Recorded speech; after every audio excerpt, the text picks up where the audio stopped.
আল্লাহু আকবার। একজন সালেহা নারী, মা গো, তোমার যদি বাজারে যেতে হয়, মা তুমি সৌন্দর্য দেখানোর জন্য যাবে না, তুমি নিজেকে উত্তম ভাবে ঢেকে যাবে। তুমি কথা বলবে কোন পরপুরুষের সাথে নরম ভাষায় কথা বলবে না। আমার হাবিবে কিবরিয়া রহমতের নবী মনোবিজ্ঞানী ছিলেন মুহাম্মদ রাসূলুল্লাহ, কথা বলবে কর্কশ কথা।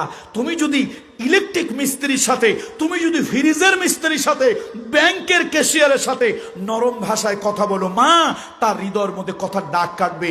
তোমার সাথে সে কথা বলার জন্য আনসান করবে, তোমার সাথে একটা পরকিয়া হবে, ঘরের মধ্যে অশান্তি লেগে যাবে।